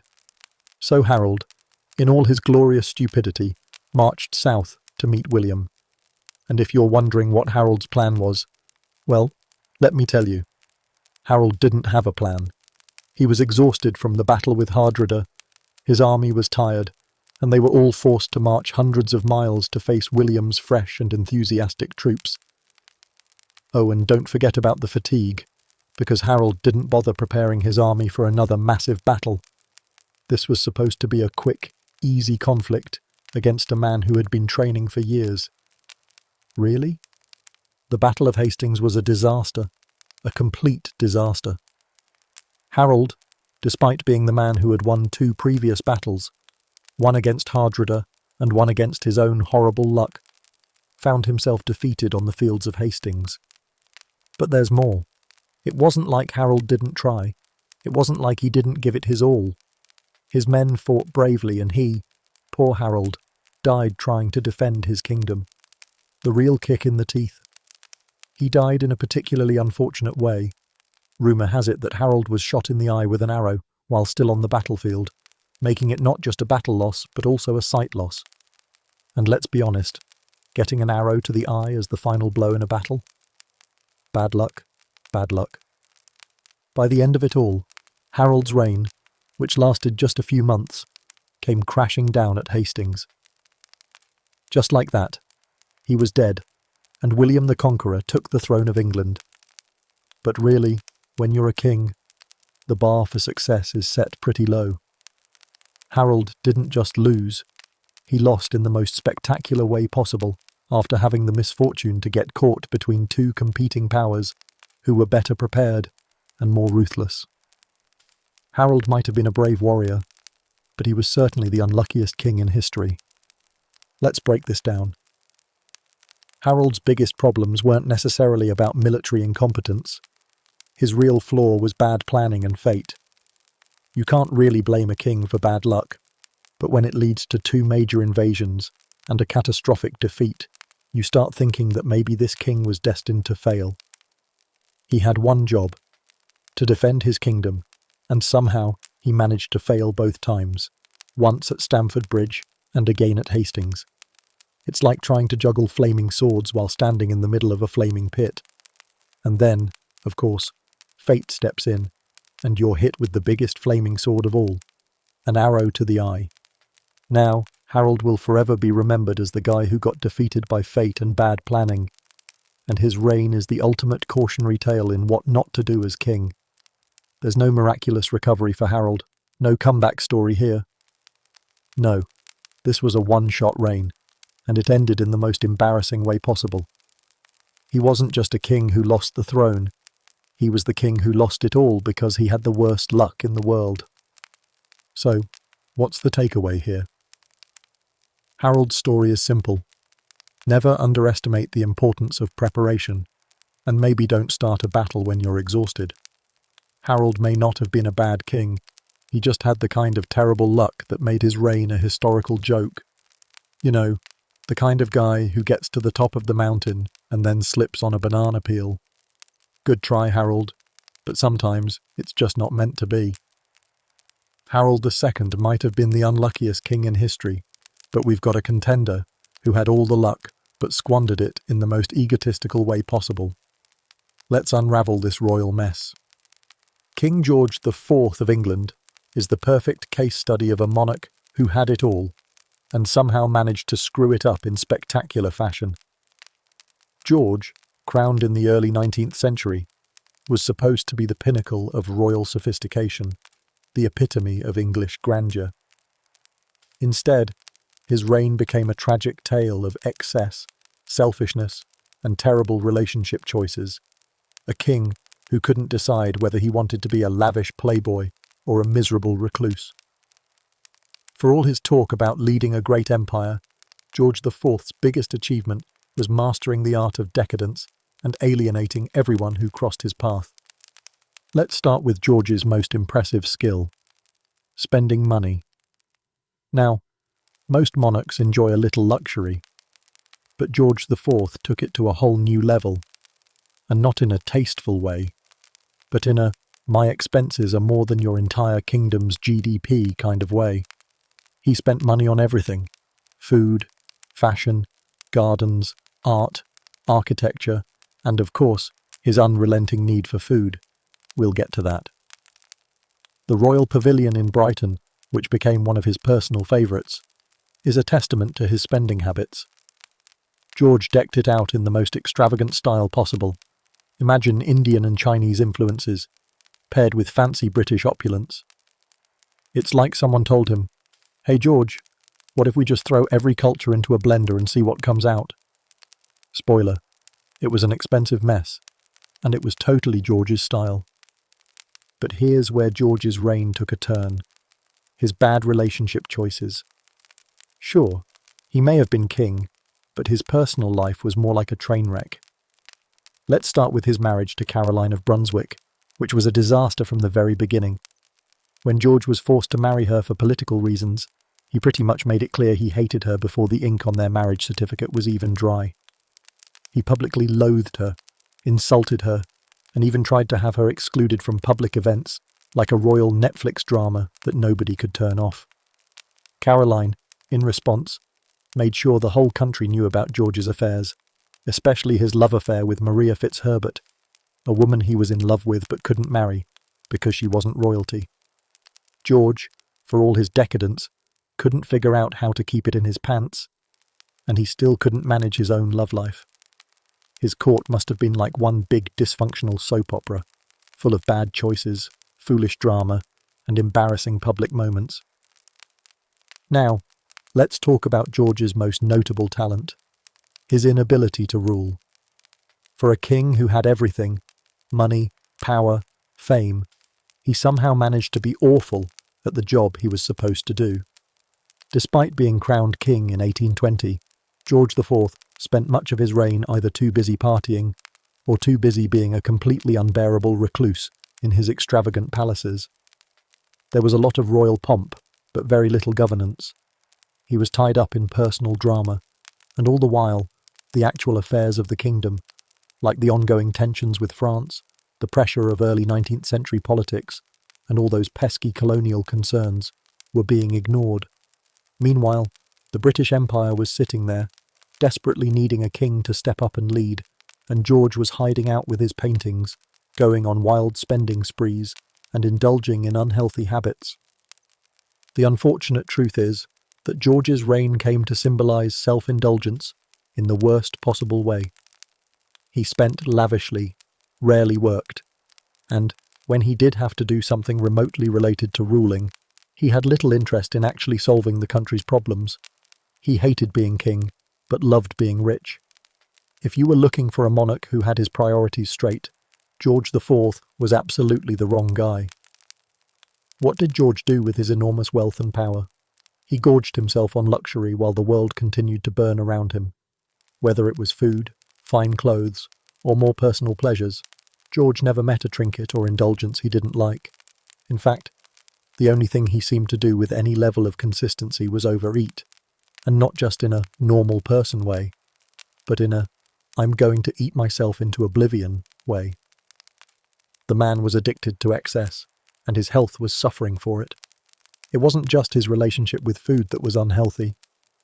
George had an extremely strained relationship with his country. His behaviour toward the common folk, the people he ruled over, was the stuff of legend, and not in a good way. If you were a peasant or middle class, you were nothing more than a source of taxes and revenue to him. And God forbid, you should speak out about your king's inability to keep his court in check or handle his own personal life. George wasn't interested in the welfare of the people. He was far too busy contemplating the next grand palace project or getting into fistfights with his royal family. He was more likely to host lavish balls and indulge in private debauchery than do anything remotely related to leading the kingdom he had been entrusted with. Perhaps the saddest part of George's reign was his eventual decline. As his health deteriorated, he withdrew even further from ruling. His mind deteriorated, and he was practically a ghost in his own court, a king in name only. Yet, despite all of this, his final years weren't marked by the grief or regret you'd expect. Instead, he just retreated into his decadence, disappearing behind his grandiose palaces and the walls of his royal privileges. It was like a slow-motion train wreck, with no one around to stop it. No king should be remembered for his self-destructive behaviours and his complete inability to fulfil his duties. But George IV managed to pull that off perfectly. His royal court was an embarrassing farce, his personal relationships a joke, and his reign a monumental waste of a position. To sum it up, George IV's reign was a classic example of what happens when a king is given everything: power, wealth, fame, and then proceeds to squander it all on luxury, selfishness, and an obsession with his own indulgence. His bad relationship choices, ruthless disregard for the people, and refusal to rule properly make him one of history's most disappointing monarchs. He wasn't a tyrant. He was a king with too much freedom and not enough wisdom. And as he faded into history, he left behind a legacy of excess, a reputation for mismanagement, and a nation that was somehow worse off under his rule. George IV, ladies and gentlemen, the man who had everything and still somehow managed to mess it all up. After George IV's tragic reign of excess and indulgence, let's take a step back and reflect on just how lucky we are to live in modern times, where bad kings are mostly a thing of the past. Mostly. Well, there you have it, folks. The creme de la creme of bad kings, a royal roster that would make any history buff cringe and any ruler want to throw up their crown in exasperation. These kings were supposed to be the ones who led nations, but they couldn't even lead themselves out of a paper bag. Instead of rising to greatness, they all managed to take their thrones and immediately transform them into giant piles of royal rubble. One by one, they proved that it's not enough to have a fancy crown. You have to actually do something with it other than wear it while eating lavish meals, shagging your mistress, or overlooking your kingdom's impending doom. Let's take a step back and really appreciate the absolute circus these monarchs ran. Harold II? Bad luck and bad planning were his constants, but at least he went down fighting like a warrior. Too bad it was with no plan and an entire army of exhausted soldiers. Imagine that. You've got a kingdom, an army, and a shot at glory, and you lose everything because you decided to fight 2 invasions at once. The man didn't even have the decency to go down like a hero. He went down with an arrow in his eye after a drunken brawl with fate. Not a good look for a king.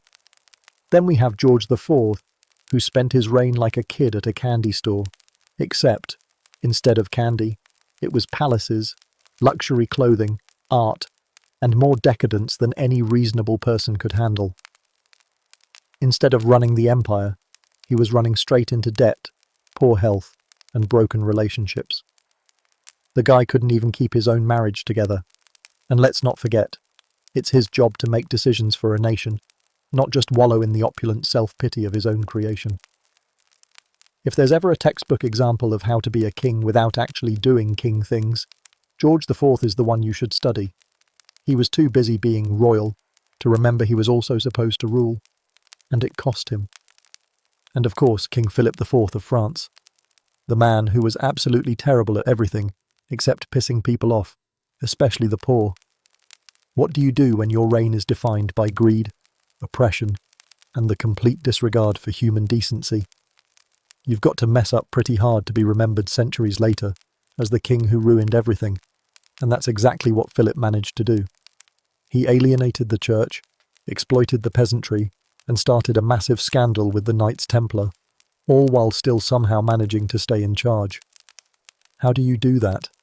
His ruthless policies made him universally hated, and in the end, that greed left him with a country that wanted him gone, and nothing but personal enemies to show for it. Great job, Phil. Way to build a legacy.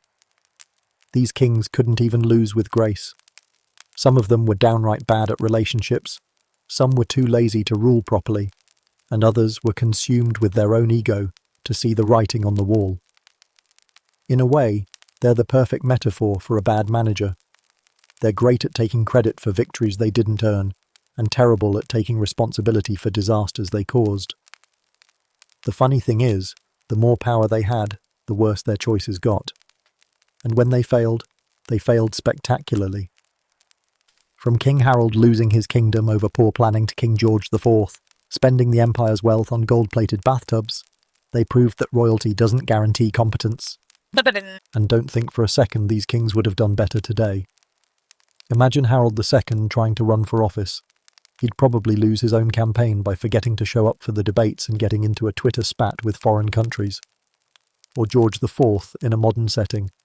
He'd be the CEO who spends his company's budget on yachts, never actually manages the business, and then wonders why everyone's leaving for a new startup. Philip IV. In the age of social media, he'd be the guy with the flashy Instagram posts and the total lack of any awareness about how to run a company. They'd still have their castles and golden thrones, but they'd be the laughingstock of the royal circle, and no one would respect them. Let's face it, these kings were bad leaders in any era. And this brings us to a very important realization. History teaches us one key lesson. Just because you're born into power doesn't mean you should be given it. These kings weren't bad because they were born to lead. They were bad because they actively sabotaged their ability to rule. From clashing with their families to refusing to accept responsibility, they were like those people you know who get everything handed to them, but never seem to know what to do with it.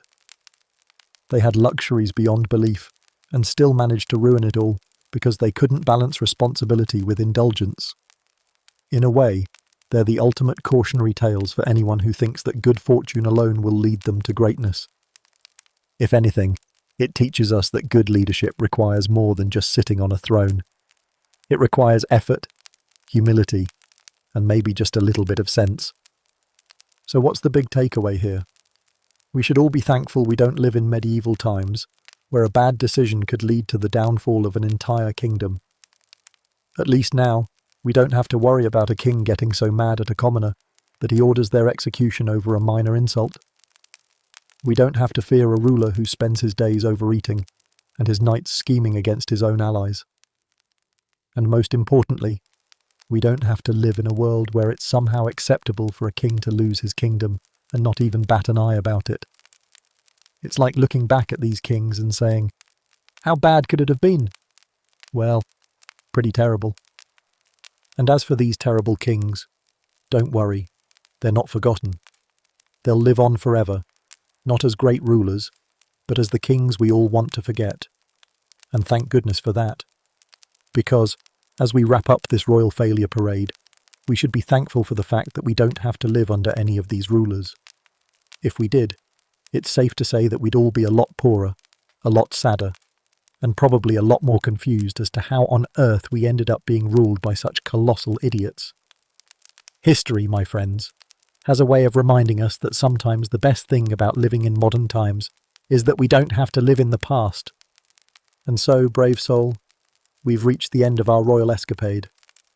These kings might have worn crowns, but their reigns were more like sick jokes than royal accomplishments.